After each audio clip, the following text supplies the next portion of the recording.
Hello and welcome to Tao and Amanda Live right here on Cash Alternative TV. We're glad you could join us today. I'm Tao. And I'm Amanda. Hello.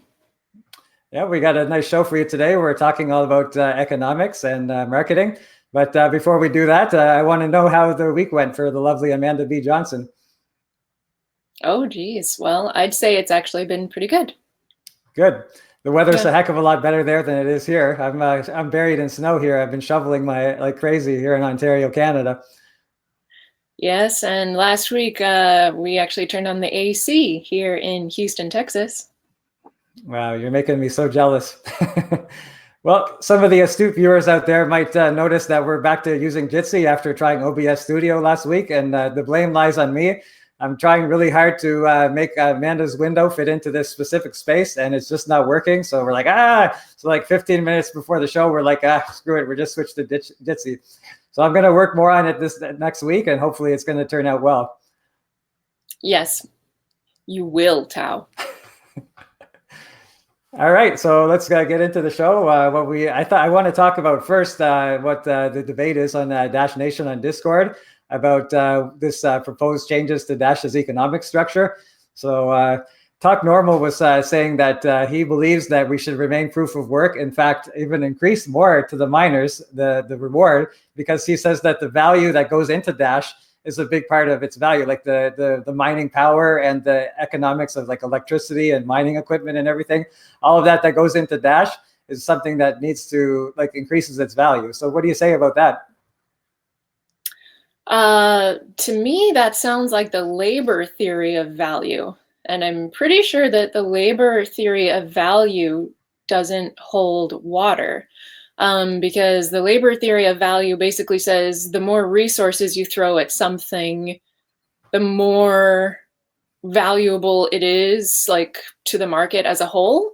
And that's, obviously not true. Like, I could spend $1 million building a house out of nacho cheese, and that does not automatically mean that the market is going to value it at $1 million worth of nacho cheese or more. In fact, they might value it at $100 because the damn thing is melting and completely ridiculous, right? And so I don't think that argument holds water. And true, if somebody is willing to throw resources at something, it does show that they individually may value it quite a lot.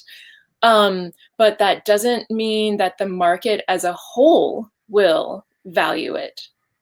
Right? Like I may be willing to, like, if my child spends a week on doing like a finger painting for me, like countless hours, and I may consider it priceless. But that doesn't mean that anybody else cares how many hours were put into it whatsoever. So I guess I'm failing to see how some people choosing to spend a bunch of electricity on something gives it value. And what's more, Tao, I think what it really comes down to is there's no way that even the people would be willing to spend that much electricity on mining unless the coins already had a market value, right? And so it actually goes the other way around. Miners won't even plug in a machine unless the market already gave it the value for them to be able to, like, they're trying to turn a profit. Right. So you don't think that the value going into it, all those costs add up to, you don't think that holds water because of your example about the nacho cheese house.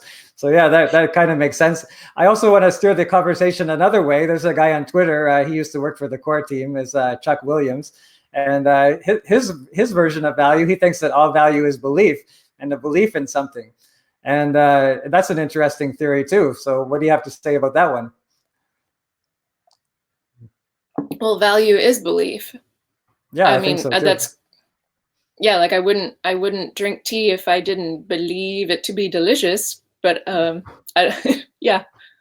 Yeah, so when you put that in crypto terms, like you're thinking that this is a good cryptocurrency, it has a solid future, and that's why you want to buy it. And I think that might be something that Dash is going wrong. Like we're losing the confidence of the market, and as far as it comes to, is Dash actually going to succeed or not? So this is something that's really concerning to me, and I don't know if that's concerning to you as well. It is certainly concerning, and this is what I got thinking about yesterday is how long we have been on a gradual, and not just Dash.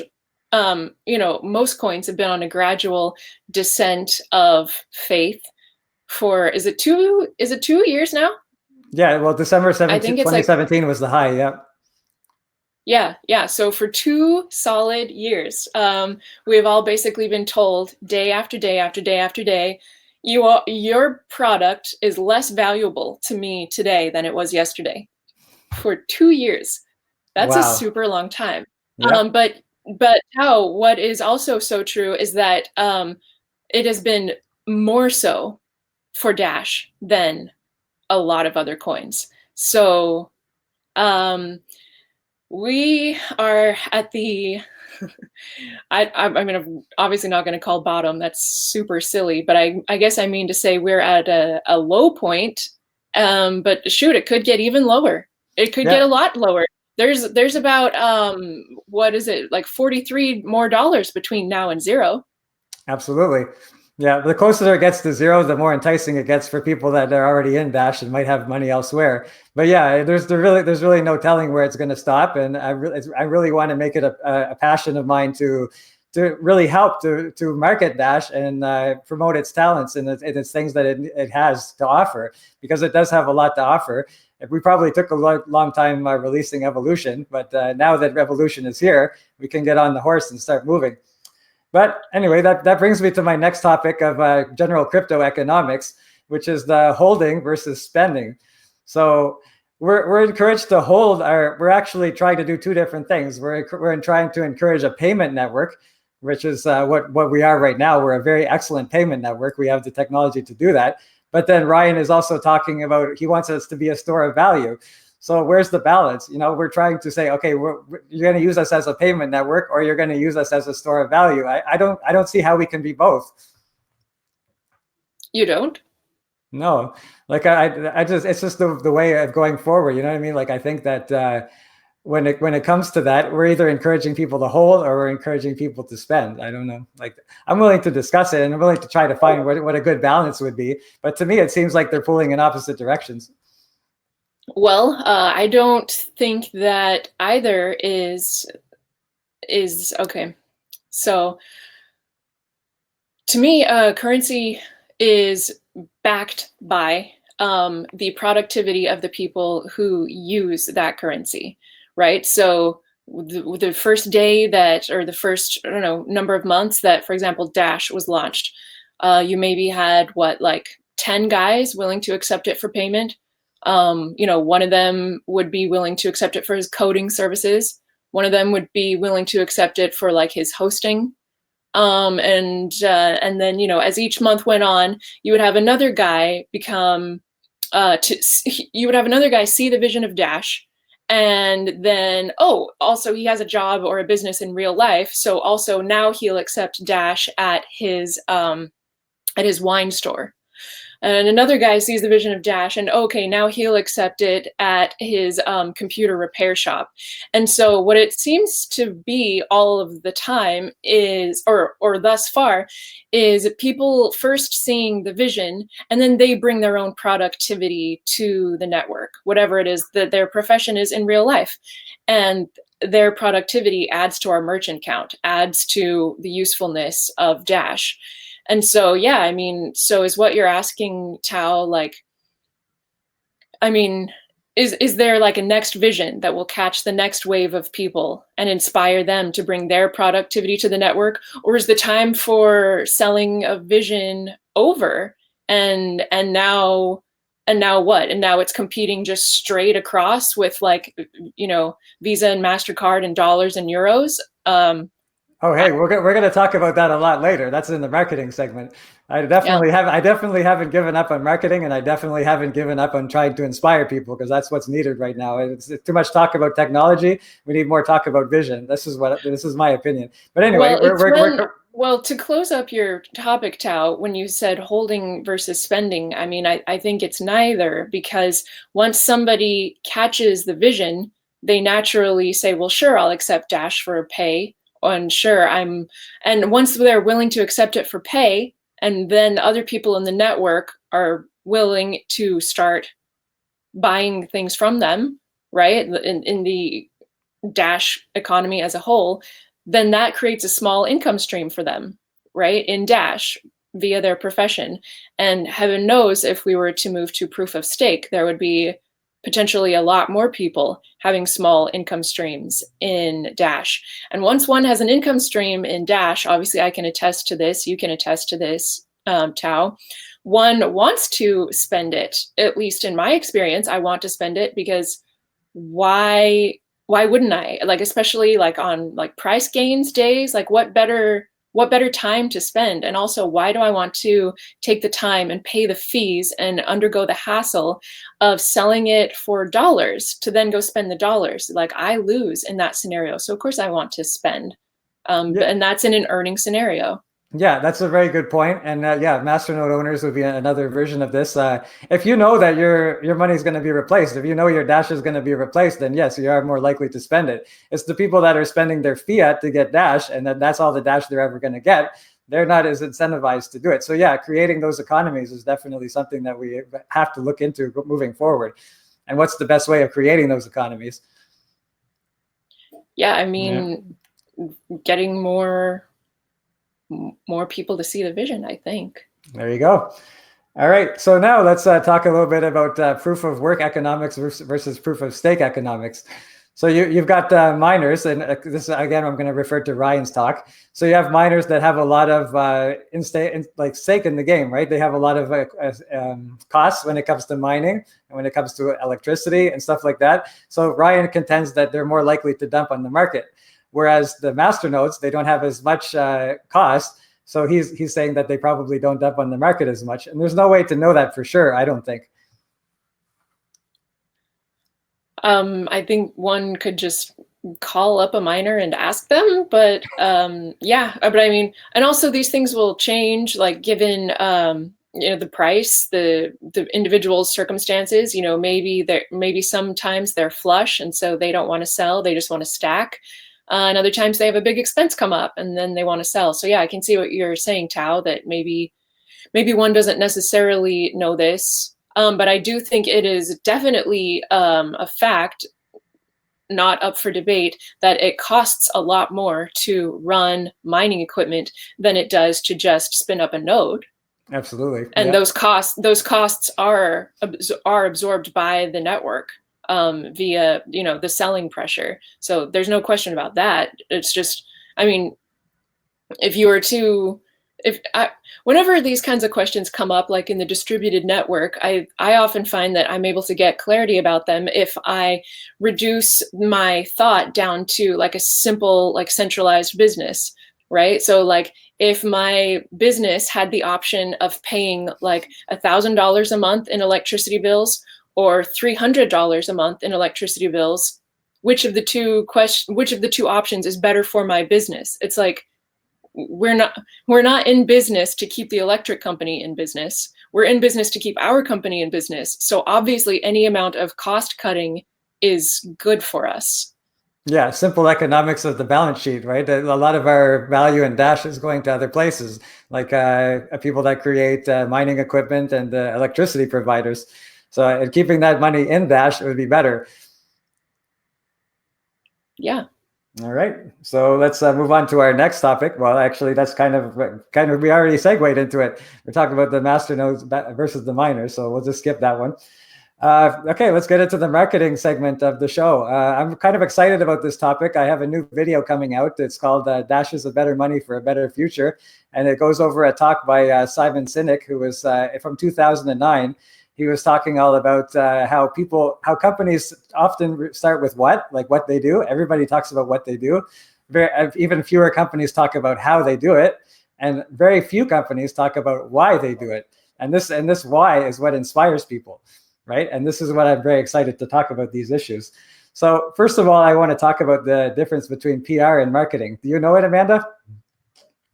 Well, I mean, I have a general idea. I've always thought that PR falls under the umbrella of marketing, actually. And the reason I think that is because the term marketing contains the word market.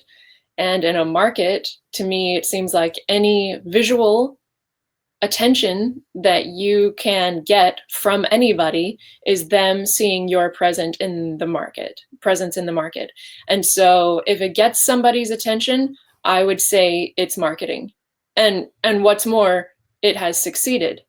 So the more people's attention it gets, the more that marketing effort can say to have succeeded, and the less.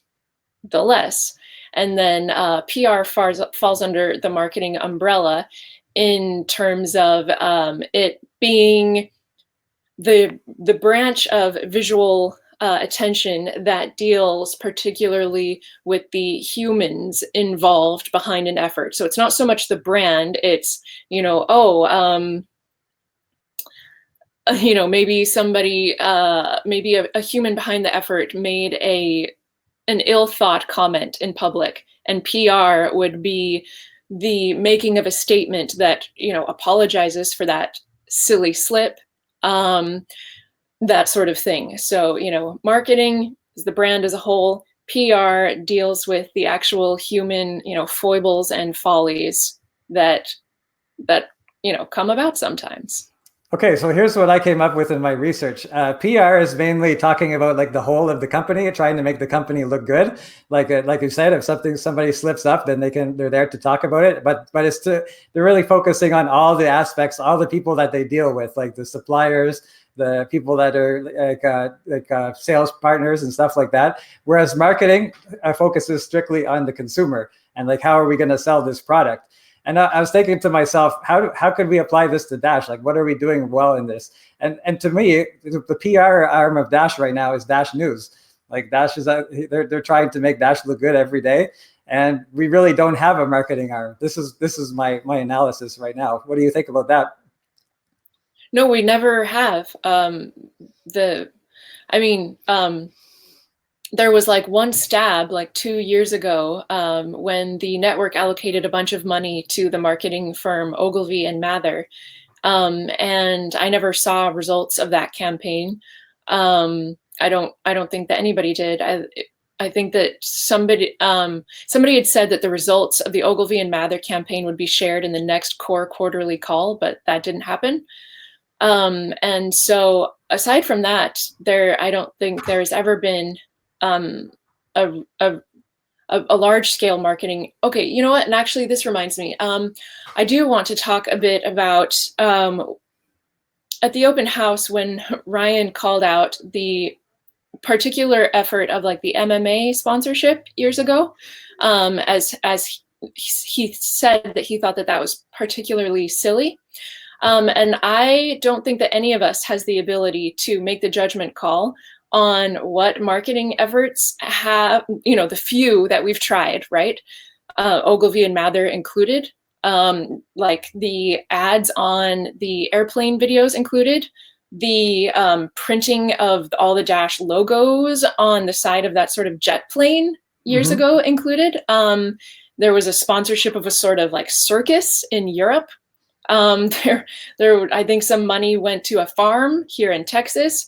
Okay, so we have had like scattered marketing efforts, right? And one of people's favorite things to do in Dash is to talk about which one they thought was the silliest, as though that makes it a fact and everyone agrees with them. But really, I think that what is actually silly is for anybody to pretend like they can actually judge the efficacy of these efforts when when none of them has ever been tied to actual sales. Because to my understanding, the only way to track efficacy of marketing is to have it tied at least somewhat to direct sales, right? So you run ad A for 6 weeks, and ad A points people to a website. And for those 6 weeks, you track how many people visited your website coming directly from that ad, right? And then for the next 6 weeks, you run ad B, and you do the same. And then for the next 6 weeks, you run ad C.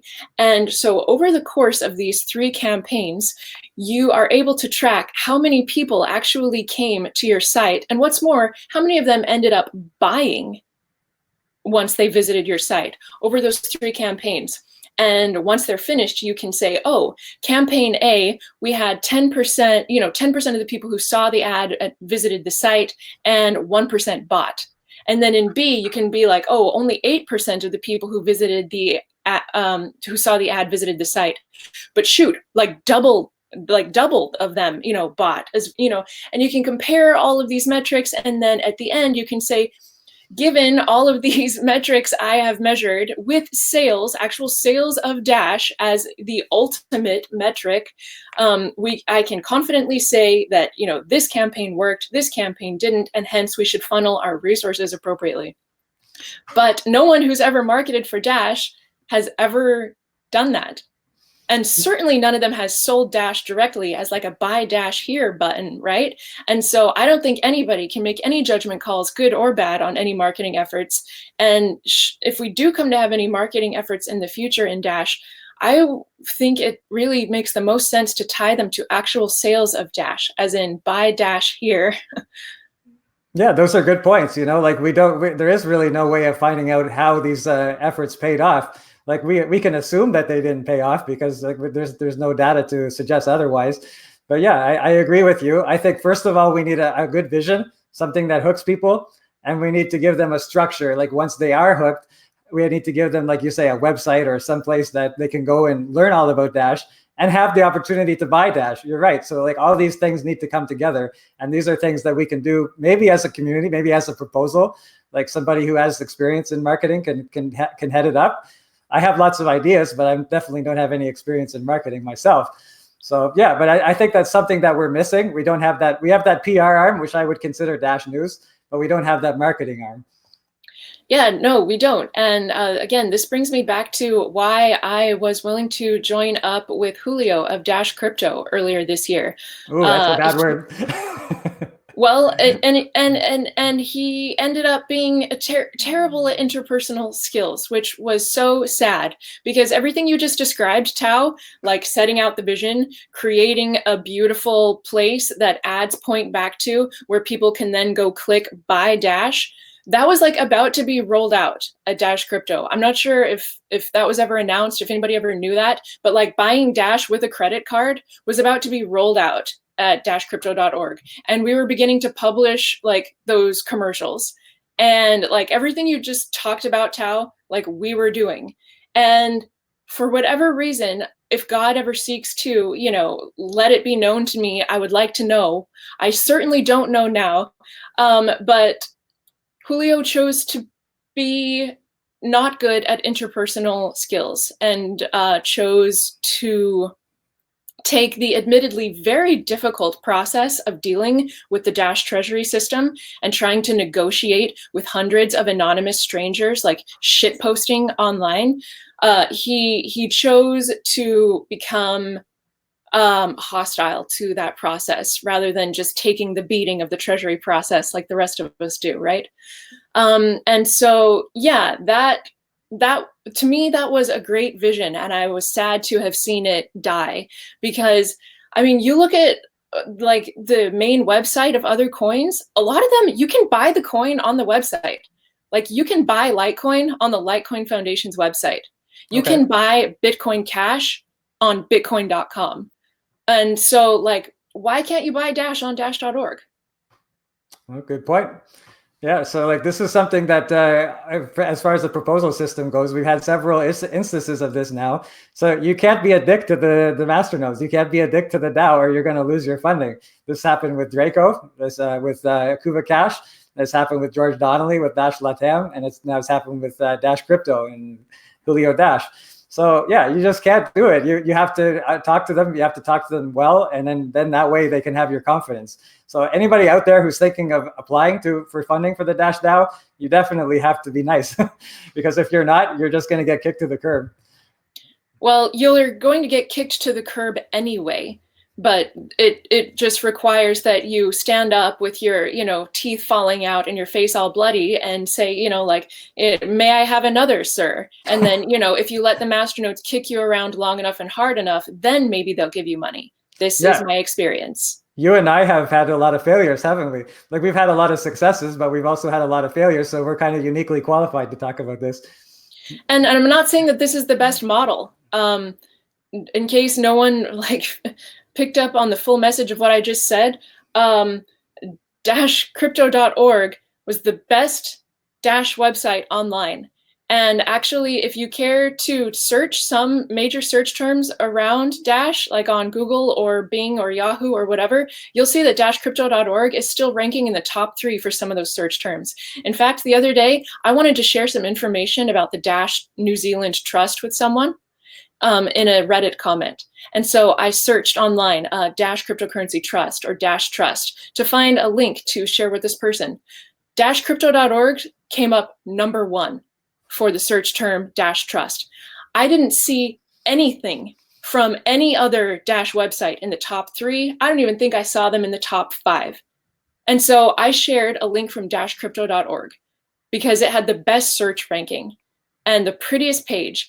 And to have seen that go on to have buy Dash with credit card and these awesome forums and these awesome FAQs, I'm saying I think a huge opportunity was lost there. And I put fault on both sides. Yes, Julio was acting like a psycho, and that is why I quit, isn't it?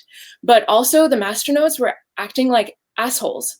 And it's not even necessarily anybody's fault because it's a systemic problem, right? Like I can see where Julio's coming from. He dropped like $80,000 of his own money into creating this gorgeous project, and the masternodes are like being so rude to him. So I can see why he freaked out. And at the same time, I understand the masternode's point of view, which is this person you don't even know is like bringing in this thing. They won't give a video interview. They won't take live questions. They won't tell you their name, and they're like acting like defensive and stuff. And so at the same time, I can also see where they're coming from. And it's not like masternodes are trying to be crazy by shooting all of these questions and criticisms at people. It's that each of them only knows what they know. They're not on a board with each other. They're not in a hierarchical structure with each other where they can like funnel up, criticisms and questions until, they get to just one person who gathers the questions and criticisms and puts them into nice, organized, polite boxes and presents them as one whole, right? Like, of course it feels like a horde of bats attacking proposal owners because we have hundreds of individual guys just trying to do what they think is best as far as due diligence, right? But each of them has a different idea about what the best form of due diligence is. And so they're attacking from all these different angles. And one of them will be like, I don't want you having purple on your website, make it blue.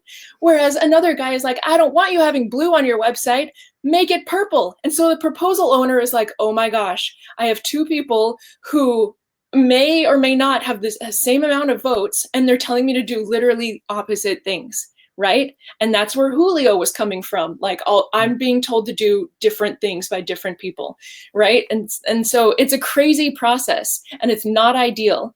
And Ryan's suggestion of making the payouts of the Treasury is just like the tip of the iceberg of how the Treasury should be molded and changed in the future. So I hope that we do that, and I hope that going forward there's a much better way for people to approach it because it's currently a gauntlet. Wow, fired up, Amanda. That's great.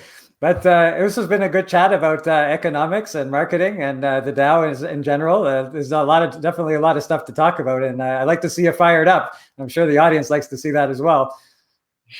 Okay. And your points are well taken, I'm sure. So that's it for us today. I hope you enjoyed this video, and maybe you can give us a like and a comment down below if you have anything to say about these topics that we're discussing today. You can reach us on Twitter at TauAmandaLive, and you can reach us right now on the Discord at Dash Nation on Discord. It's dashchat.org, and you can look for the Tau and Amanda live channel, and we'll be there chatting for the next few minutes. I'm happy you guys came today. I'm Tau. I'm Amanda. Thanks. Bye for now.